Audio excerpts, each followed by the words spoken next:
Yo, I'm Nash Bandit, and today I'm here to talk about yet another Kane Roberts project. One that's actually somewhat well known in comparison to the other projects I've covered here. After all, I did promise I'd cover this particular topic in my last video here, and as such, here I am. So, without further ado, let's dive into Kane Roberts' return to the music world, a project known as Phoenix Down. Like I've done with my previous videos, I'll give this project a background to provide some context and foundation for everything I'll discuss here. While the general gist is somewhat well known, I feel everyone tends to keep it too brief for my own tastes. Phoenix Down is a band that this is still so bizarre to say. It's a band that current Alice Cooper guitarist Kane Roberts formed after his hiatus from the music world. While Kane still worked on music during this hiatus, seeing as he made the music for his game The Lords of Tantraz, he mostly focused on working on his graphic arts and his video game projects. And only released one of those games. Yes, I'm still in agony over it. That aside, throughout his hiatus, Kane would be contacted by various people who wanted to collaborate with him musically, and he would decline these offers due to him not wanting to deal with the industry and being more focused on his other projects and efforts. But eventually, Kane would be contacted by Now and Then Records, who were very persistent in their efforts in getting Kane to work with them. And Kane would eventually give in, as he had a bunch of music brewing in his head and wanted to share it with the world, despite his disdain towards the music industry. And as such, Kane would form a band known as Phoenix Down, which consisted of Kane Roberts on guitars and vocals, Gene Allen on guitars, Mike Davis playing bass, and Steve DeBoard on the drums. There were many other musicians involved in this project, but these were the main four associated with the band. Together, they began work on an album that would be released on April 25th, 1999, Under a Wild Sky, which was produced by Kane Roberts, Mike Slammer, Jim Peterick, and Howard Benson. This was the first big project that Kane was a part of since his Saints and Sinners album back in 1991, so after nearly a decade, Kane was back and ready to rock. Oh, and if you're wondering if Kane continued with his graphic art stuff during this time, yes, he did. In fact, he's the one who made the Phoenix Down logo and drew the album art. Kane's got a lot of creativity, and that's not just in the music department. Now, before I actually get further into Phoenix Down, I need to mention the name of this project. Phoenix Down. Yes, you recognize it, I recognize it, and it's not because of Kane. No. It's because of the fact that this band is named after something else. It's named after an item in a video game, the Phoenix Down from Final Fantasy. I believe I touched upon this in my video on Kane's game The Lords of Tantraz, but I cannot stress this enough. Kane Roberts is a gamer. Kane likes his video games. And I mean, sure, to some people this isn't a shock, because the band made a video game. Why wouldn't he be a gamer? Well, have you fucking seen him? When I first saw Kane, I would literally have never guessed that he liked video games. You can imagine I got the shock of my fucking life when I read this on his Wikipedia when I was first looking into him. Roberts took a long hiatus from music after his second solo album, but returned in 1999 with a band called Phoenix Down, named for a life potion in the video game franchise Final Fantasy. Phoenix Down recorded one album entitled Under a Wild Sky. Fans of both say that much of the record is inspired by the 7th game in the series, one of Roberts' favorite games. And it's not like this is the only video game thing that Kane likes, because there's another game reference within Under a Wild Sky. If you look in the liner notes, Lara fucking Croft from Tomb Raider is in the thank you section. Kane Roberts is a fucking gamer. This is a fact. And this is a fun whiplash moment involving Kane. And the first of many for me. As for an official description for this band, we actually got one on the Now and Then Records website back in the day. So, I'll read it now. Phoenix Down is the new project brainchild of Kane Roberts. He started his career at a very young age, playing the East Coast club scene and touring as an opening act for big-name artists, until he was discovered by Alice Cooper and Bob Ezrin in 1986. He burst onto the international scene in the late 1980s as Alice's guitarist, co-writer, and musical director, making his mark not only as a formidable musician, but a memorable persona as well. He caused quite a bit of commotion, not only because of the fireworks he created with his guitar, but also because of his 230 pounds of solid muscle. For sheer impact alone, Alice couldn't have found a better musical mate. Not only did he record, co-write, and arrange 3 Alice Cooper albums, Constrictor from MCA, Trash from Epic, and Raise Your Fist and Yell from MCA, and tour the world 4 times, he also found time to write and record his own self-titled solo album for MCA. During his tenure with Alice, he recorded with the likes of Berlin, Rod Stewart, and a host of other hot artists, as well as arranging and playing on many soundtracks as well. Around 1991, he left Alice to make another solo album for Geffen Records entitled Saints and Sinners, and achieved the top 20 single with Does Anybody Really Fall in Love Anymore? Ever the Renaissance man, Kane then went on to pursue other interests, such as making video games, The Lords of Tantraz with Atlantean, featuring the voice of Alice Cooper and art by Kane, creating computer-generated art, video production, and of course newer and fresher music. Now Kane Roberts is back with his newest project, Phoenix Down, Under a Wild Sky, and it's safe to say that Kane will be a dynamic force in the music scene again.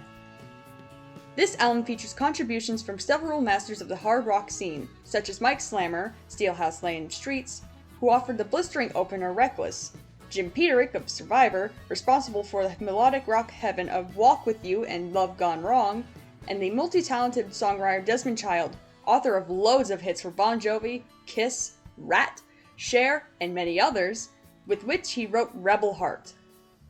All in all, this album is a masterpiece of modern-sounding heavy rock with varied styles going from melodic rock to heavy metal without losing its typical trademark of quality and Kane's temper. Once again, this is only the beginning, cause Kane wouldn't have it any other way. This is arguably the best description that you could provide for this project. Interestingly, the song Walk is actually called Walk With You here, so maybe that was an alternate title for that song. And this sure was a beginning for a load of new projects for Kane. Even if not all of them got full releases. The effort counts for something, damn it. Now, I need to quickly question something about this album. Is this album actually inspired by Final Fantasy VII in some way? Like, okay, yeah. The band name is most certainly a Final Fantasy reference, even if it's not specifically Final Fantasy VII. But this is something I've seen thrown around a fair few times, though no one ever actually clarifies these claims or provides any evidence. And seeing as Kane hasn't been asked about it from what I can tell, I may as well do the digging myself. This is easier said than done, as I've never played Final Fantasy VII, let alone any Final Fantasy game. So what I need to do is look into this by watching a... What the fuck? What the fuck? Why is this almost 36 hours long? Yeah, I think I'll pass on that playthrough for now, because I want to get this out by some point. And by some point, I mean before October. Now, the claim is that this album is heavily influenced by this game. I'll read directly from Wikipedia. Fans of both say that much of the record is inspired by the 7th game in the series, one of Roberts' favorite games. I want to note that there's no citation attached to this, and I've never actually seen anyone in particular actually claim this. It's he said, she said as far as I'm aware. So what's the verdict? Is it actually heavily based on Final Fantasy VII? Or is that just hearsay? Well, when you look at the lyrics, nothing ever specifically seems to be directly tied to Final Fantasy VII. Some things you could say, hey, this lyric reminds me of this part of the game. But that isn't exactly confirmation. That's speculation at best. And that's subjective. So how do we figure this out? Easy. There is one person who would know the definitive answer. Kane Roberts. The man himself. Lucky for us, asking Kane questions is very easy to do, even if it might take him a bit to answer. I think you can already tell I did. I asked Kane because he's literally the best source for this. While the lyrics and their influences are subjective to us listeners, it's objective for the writers of the songs. And Kane, of course, wrote or co-wrote all of the songs on this album. With that in mind, the verdict is that it seems that any similarity between the lyrics and the storyline of Final Fantasy VII would be mere coincidence. Because when I asked Kane if anything of it was based on Final Fantasy VII, he only said the project name was based on Final Fantasy with Phoenix Down. He didn't bring up the lyrics of the songs at all, let alone anything past the name of the band. And with that, I'd argue it would be safe to say that no, it's not based on Final Fantasy VII. Any similarities are coincidences past the Phoenix Down name. As such, I won't cover these coincidences in this video, as it's irrelevant to the entirety of Phoenix Down. Unless Kane changes his answer. You never know, he might remember something else at some point. And if that happens, I'll make some sort of update video or something. Right, so with that out of the way, let's cover the band itself. Well, the band and everyone else involved, because again, this project has a lot of names attached to it. Kane once said that he's surrounded by talented people, and this is something he doesn't hesitate to utilize. So, let's get into it. I mentioned this earlier, but to recap, the main members of this band are Kane Roberts on vocals and guitars, Gene Allen on guitars, Mike Davis on bass, and Steve DeBoard on the drums. If you recognize a couple of the names associated with Phoenix Down, aside from Kane's that is, there's a fair reason for it. It turns out, Gene Allen and Mike Davis actually worked with Lizzie Borden prior to their involvement with Kane.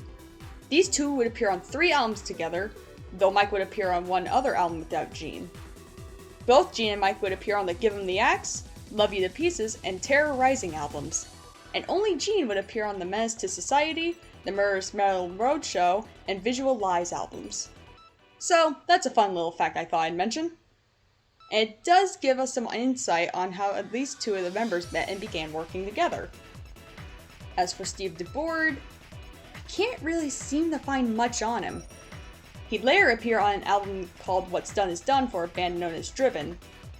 Prior to Under a Wild Sky, Steve appeared on a tribute album for Rod Stewart called Forever Mod. So, Kane and Steve have something in common. They like Rod Stewart. So, maybe they met through that somehow? Yeah, I think it's obvious that I'm not sure how exactly Kane met the rest of the band, as I haven't seen anything mentioning how these 4 got together aside from the clear connection that Gene Allen and Mike Davis had, and then the common interest that Kane and Steve DeBoard have in Rod Stewart's music. Like, there's many ways they could have met. Maybe someone contacted someone else and they decided that they should work together, or someone got recommended to someone else and the rest is history. But through all my digging, I haven't seen anything indicating any of these options, or something else entirely. If I do find anything, however, I may make a brief little update video or something like that. Or I'll make a pinned comment. We'll see when that time comes, however. Now that the main band is covered, let's take a quick look at some of the other people who had a hand in this project. Namely, the main familiar faces that I recognized. We have Steve Steele, who played bass on this album and played on both of Kane's previous solo albums. I don't know what tracks he specifically played on for Under a Wild Sky, because it's not noted in the liner notes, and it's not noted anywhere else. If anyone can tell me what songs he plays on, let me know and I'll make an addition in the comments somewhere. We also have Arthur Funaro, who not only was one of Kane's bandmates with Alice Cooper, going under the names Devil and Son and Johnny Dime during that era, but he also co-wrote a few songs on Saints and Sinners, one of which makes an appearance on this album. He also did some keyboards on Saints and Sinners, and apparently he does some keyboards on Under a Wild Sky as well. Once again, the specific songs that he played on are not specified, so if anyone can tell me what tracks he was on, let me know. Unrelated to the work on these albums, Arthur also worked with Kane outside of music, having a considerable role in Kane's game called The Lords of Tantraz, as he voiced a few characters in that game. If you'd like to hear more about that game, by the way, I did make a video on that, so check it out at some point if it interests you. As an additional note for the main band, they would also work together on another project after Phoenix Down ran its course. Flash FX. I made a video on this project, but I'll give it a quick rundown. It's a band that Kane was involved with that had a much darker look and sound than Phoenix Down, being inspired by the likes of Static X and Nine Inch Nails. The members went under pseudonyms, and there was a fifth member added to the mix, Karen Bernstein. She had worked with Kane prior to Flesh Effects, having done voice acting work on the Lords of Tantraz, and also participating in the music in that video game. While this project didn't last very long, it's still noteworthy to mention in regards to the band itself. And again, I've made a video on this project, so check it out if you want to learn more about Flesh Effects. Now that I've covered the musicians behind this project, I'd like to actually dive into the album itself. Under a Wild Sky. I'll go through the songs individually, and do keep in mind that this will be more lengthy than my Flesh Effects and Touch discussions, as those two projects weren't fully released. Under a Wild Sky, however, did get this full release, and even got some bonus tracks on a Japanese edition of the album. The original release of Under a Wild Sky had Reckless, I Want It Again, Walk, Love Gone Wrong, In Another Life, Blind, Rain, Neverland, Alive and Well, Rebel Heart, and a track called Robot, which isn't exactly a song, but it's still listed as its own track, so I'm mentioning it anyway. The Japanese edition has all 11 of these tracks, plus 2 more, You Always Want It and Walking on Shadows. As a side note before I get into these songs, this album received a reissue in 2012 with the release of Unsung Radio. There are 3 versions of Unsung Radio, a 2-disc set, and a couple of 1-disc releases. All of these have songs from Under a Wild Sky, and I'll note which songs got onto these releases, as shockingly, not every song got onto this reissue. And this makes me question why the 2-disc version wasn't the one used for being put on streaming services, because this makes it to where a good portion of Kane's music is actually missing from these platforms. Like, legitimately, whoever was in charge of that fucked up royally, and I'll get into that a bit later. Now, with that out of the way, let's start with what is arguably the most well-known song off of Under a Wild Sky, Reckless. Reckless is the first track on this album, and as I said, it's by far the most known song off this album. After all, this song would first appear on the Lords of Tantraz in 1996. Then of course, it'd be released properly on this album in 1999, and would later appear in the movie Rockstar in 2001. Despite its origins in the Lords of Tantraz, this song wasn't actually written with Tantraz's story in mind. As I said in my video on the Lords of Tantraz, I asked Kane about whether or not Reckless was written for Tantraz, and he said that it wasn't. So chances are he thought the sound simply fit the vibe of the game. On the topic of the song's writing, this song was written by Kane Roberts, Mike Slammer, and Jimmy Tavis. And boy, does this song give this album a very heavy sounding start. There's a reason why Kane has called this his favorite heavy song off this album. When I first heard this song, I genuinely had the question if it was seriously Kane singing the first part of the song, because it stands out from any of Kane's previous works. It's comparable to the sort of style that he'd go for on something like his song Out for Blood on his 1987 debut album. But his vocal training from his Saints and Sinners days adds a new sound to how he delivers the lyrics. Not only this, but Kane's vocal style had changed since then as well, considering he was bound to be influenced by some of the newer music during the time that he had been on his hiatus. It serves as the perfect base for Kane to execute some whiplash action on any of the listeners of this album, as the next song is an entirely different experience.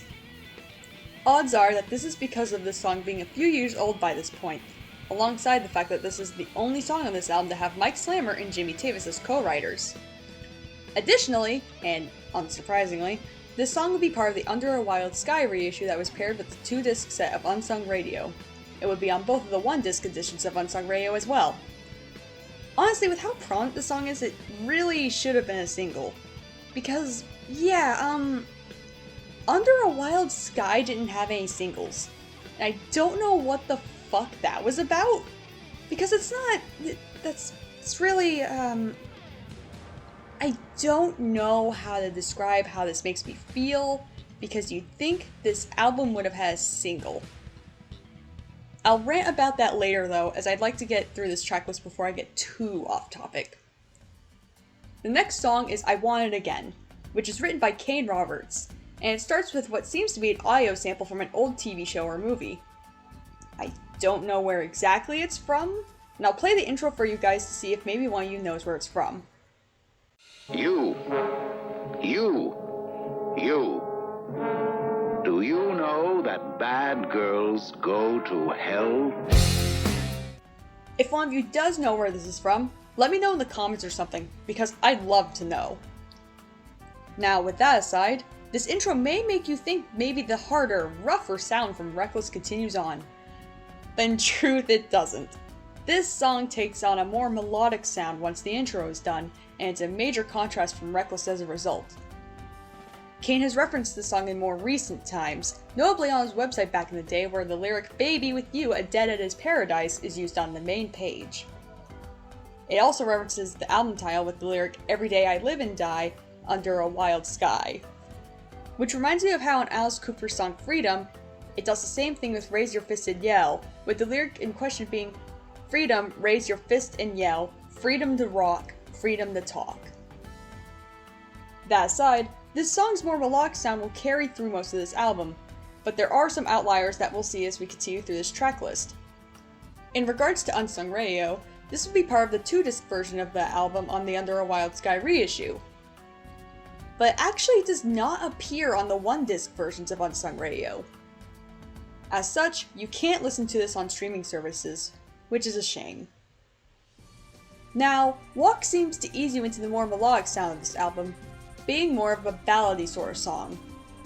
Written by Kane Roberts and Jim Peterick, this song may pack a punch for some listeners, and I mean that as in an emotional punch.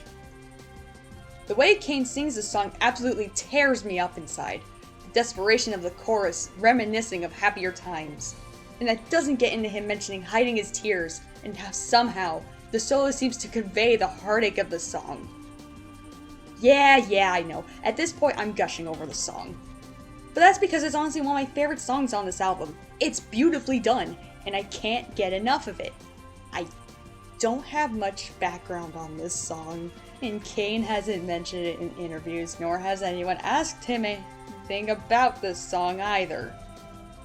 But I needed to cover the song, damn it. As for its availability on Unsung Radio, it appears on the 2-disc version and the 1-disc releases as well, and as such, can be found on streaming services.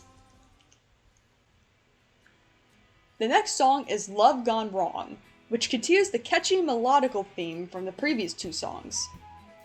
I don't have much background information on this track, but it continues the general theme from Walk: heartbreak and dealing with the aftermath of it. Written by Kane Roberts and Jim Peterick, this song makes me ask one question. Kane, who hurt you? Because damn, this album has a bit of a streak going now. And it continues on, by the way. It's not even just one more song. Kane, if you watch this, do you need a hug? Are you okay? That aside, however, this song does appear on the 2-disc edition of Unsung Radio, but not on the 1-disc releases. And as you'd expect from it being unavailable on the 1-disc versions, it's absent from streaming services. There seems to be a pattern here with the streaming service availability. A pattern I really don't like. In Another Life, once again continues the melodic sound of this album, alongside themes of heartache. Written by Kane Roberts, this song is apparently Kane's favorite ballad off of this album. And the song also makes my offer for a hug for Kane into less of an offer and more of a demand. Dude, seriously, who hurt you? Though there is some interesting background behind this song, and it's in the form of a demo version that would be released on Unsung Radio. And not only do we get the demo for this song, but we also get Kane talking about this in a commentary track. So, take it away, Kane. I've added In Another Life and Rain in demo form because I wanted you to see some of the stages that songs go through before they end up in the studio for real. There's a lot of things about these versions that I do like, a kind of a innocent approach. But I think what's most evident is In Another Life. You can see my love for Jimi Hendrix's guitar playing. Anyway, take a look. You can compare it to the version that's on the Phoenix Down CD that's included in this package. Take a look. Kane saying this song has a Jimi Hendrix influence to it makes a lot of sense, and I can hear exactly what he means. I feel the intro especially encapsulates what I mean by this. He also mentions a demo for Rain that can be found on the 2-disc version of Unsung Radio, and I'll cover that when we get to that song. And on the topic of Unsung Radio, this song appears on the 2-disc edition twice if the demo is to be counted, and only the final version appears on the 1-disc versions. The pattern of availability continues. Please tell me this will be the end of that pattern. The next song is Blind, and at last, Kane returns with the whiplash. Written by Kane Roberts and Gene Allen, it's another song with what seems to be a sample from a movie or TV show that I don't know. I'll play the intro really quick so you guys can help me figure out where it's from.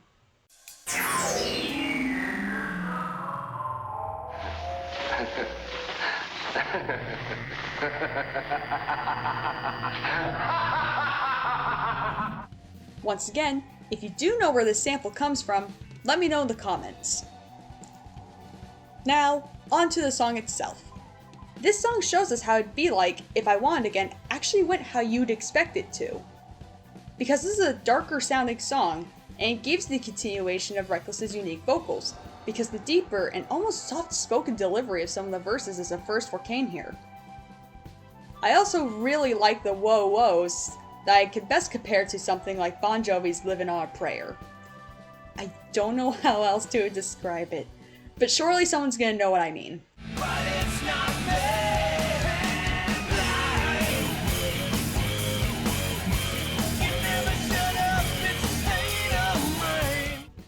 And boy, does this provide a nice dose of whiplash after songs like In Another Life and Walk.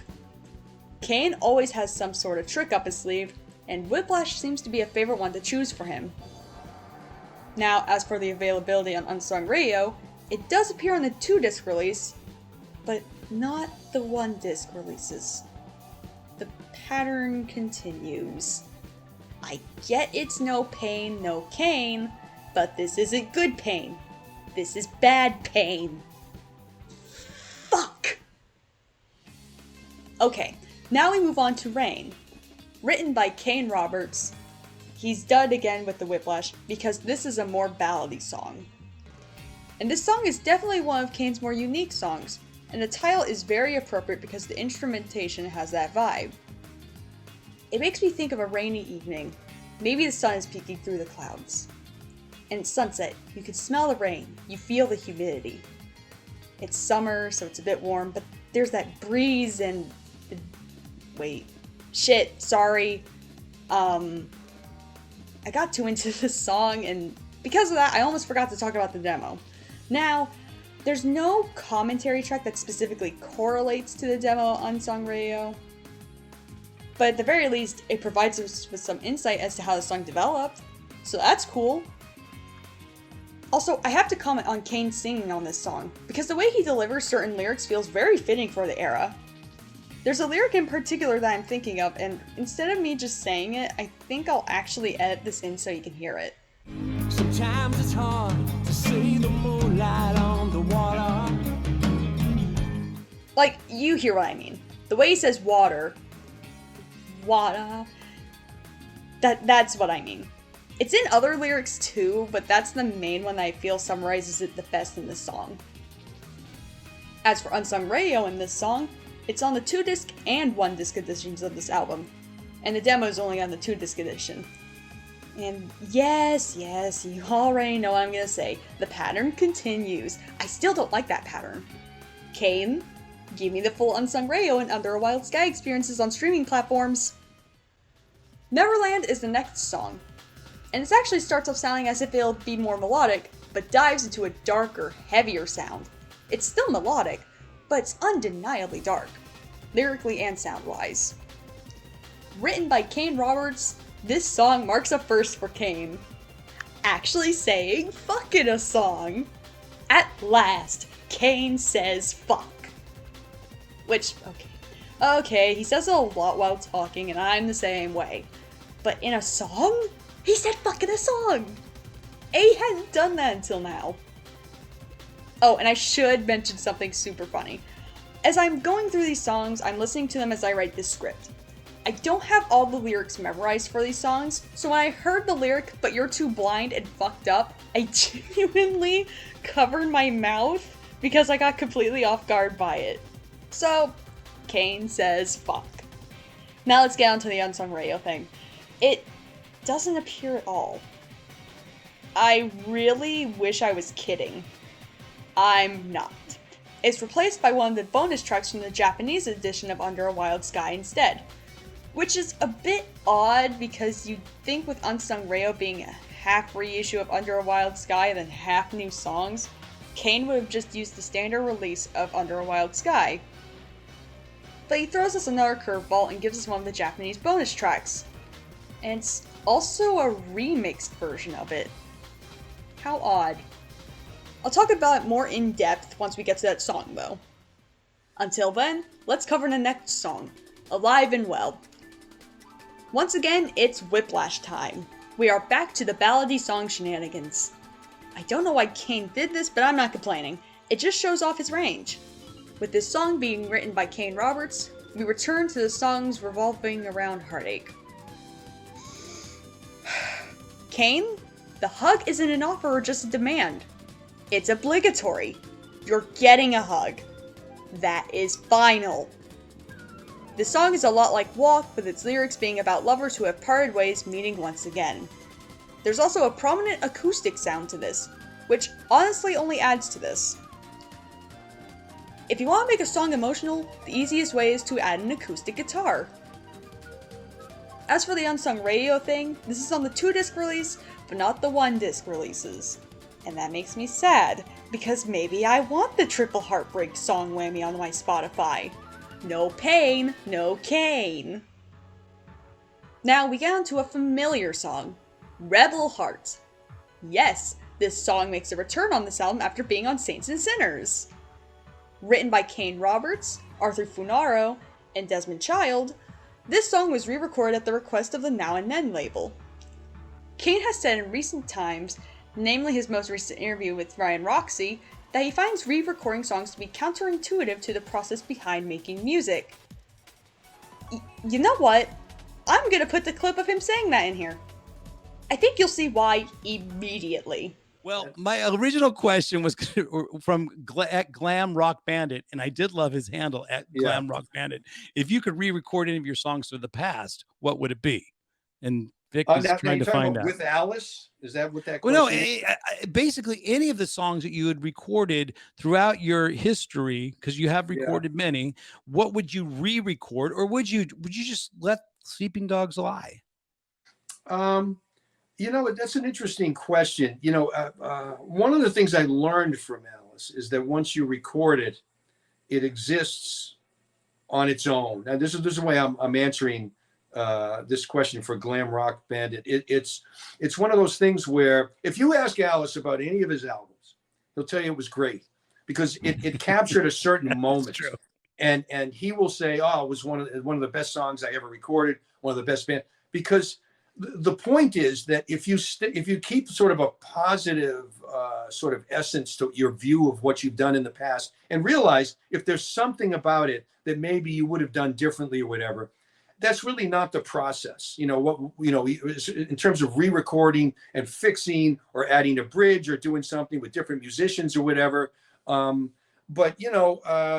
some of the songs, there was one song that Alice and I did called Simple Disobedience. And I thought we got pretty close on that song. And I think with some of the technology out there and everything, we could take that song, a little bit further over the edge. And I think a video that went with that would be freaking awesome. But I in general, no, I kind of, once I record something, I move past it.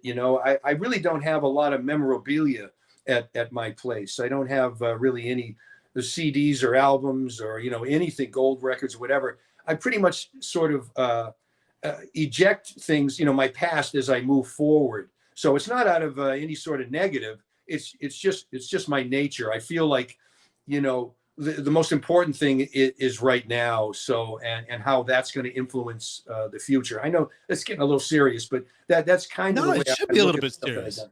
What's I that? like it. It should be a little bit serious. Yeah. Well, very good answer. And you know what? At Glam Rock Bandit, you win the question of the Year. of the year. No, I'm Of kidding. the year. Of the I'm stepping decade. in there. I shouldn't. I don't belong there. Yeah, that's my question. He's answering there. I got my question answered and my username complimented. But that aside, it's clear that this was done just because the label wanted him to do it. It wasn't Kane's idea by any means. And I can see why they asked him to re-record this track for Under a Wild Sky. After all, why wouldn't the label want to ride on the success of Saints and Sinners? There's some slight lyric changes in this version, and it actually gives us an interesting insight as to how exactly Kane's musical style evolved in the years that he had been away. I'd suggest listening to both versions back to back, because it's really fascinating. And I would comment on the Heartache theme once again thing here, but I'm not sure if I should count this. I mean, this was from 1991 originally, so if you want to count it as part of that group, go ahead. But I personally won't, because it was a pre-existing song, unlike the other 3 songs that follow this theme on this album. As for whether this made it onto Unsung Radio, it can be found on the 2-disc set, but is absent from the 1-disc versions. I miss when there was a pattern of this song is on Unsung Radio, this song isn't, this song is. Those were happier times. Okay, so this one is interesting. It's not exactly a song, but I'm going to cover it anyway. Robot. It's a loop of a sample that I'm assuming is from a TV show or a movie that I don't know. You are a robot. You are a robot. You are a robot. You are a robot. Kane really enjoyed putting those here for this album, didn't he? I mean, to be fair, I'd be the same way. And I am. I'll reference my interests every fucking chance I get. As for a fun fact about this track, this was used for a song that came after this album, Inside of You.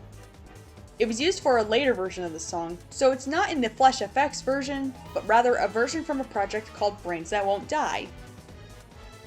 Unsurprisingly, the song is not on Unsung Radio at all. It would have been funny if it was, though. Now, let's move on to the actual bonus songs. The first of these 2 is You Always Want It, written by Kane Roberts, Desmond Child, and Steve Steele. As you can already guess, this is a re-recorded version of the song on Saints and Sinners, much like Rebel Heart. This song was sort of a white whale for me, because for ages this was nowhere online. Like, at most, there was a 30-second snippet of it, and a mention and a lyric sheet. But not the actual song. I had to legitimately order a copy of the Japanese edition of Under a Wild Sky for it. And that's a whole nother story, because that was not an easy task. Long story short, I got 2 copies. That aside, this version of You Always Want It is interesting, because while Rebel Heart generally stays pretty true to the original version, You Always Want It actually changes stuff up a lot. Lyrics, the arrangements, everything is messed with.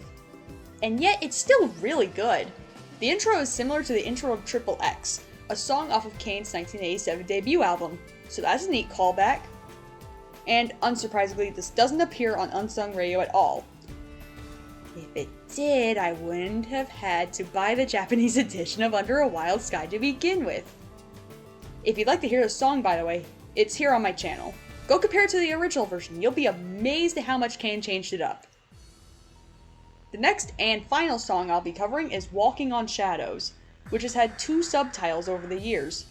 The first of these 2 is Tones for Hiroshima, which is on the Under a Wild Sky release, and the second is Song for Japan, which is on the Unsung Radio release.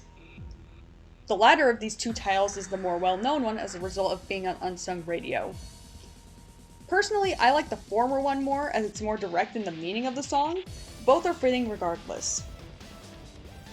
This song may very well be the most heart-wrenching song on this album, and possibly even the most heart-wrenching song that Kane has ever made. This song is about the bombing of Hiroshima, Japan, with the title referencing the shadow-like marks that were left in the explosion by the victims who were caught in its blast. I don't think words can truly do the song justice, and I will never forget how it felt to hear the song after learning what it meant. It hit me, and it hit me hard. I'm honestly thankful that this song wound up making it to Unsung Radio, because this is a song I feel everyone should hear. The lyrics will cut deep, no matter who you are. This song can be found on both the 2-disc and 1-disc releases of Unsung Radio, granted it's slightly remixed. The main difference is that the outro is longer on the original release. A different version of the song can also be found on the Lords of Tantraz, being the music for the first chapter's title card, though it sounds very different in terms of the lyrics and instrumentation. The main similarity is a few lyrics in the title, so it's an interesting insight on the development of this song. Seriously though, I must insist that you go listen to this song, because I cannot begin to properly describe just how profound this song is. So with all the songs dealt with and lined up, how many of them were fully on Unsung Radio? Let's see. 5 songs from this album can be found on every edition on Unsung Radio, aside from demo versions of 2 songs. 5 songs from this album are only on the 2-disc edition of Unsung Radio, 7 if you include demo versions of 2 songs. And 3 songs are entirely absent from Unsung Radio. That's not particularly fun. This inadvertently impacts the availability of these songs on streaming platforms, as these platforms seem to go off of a 1-disc edition rather than the 2-disc edition of the Unsung Radio album.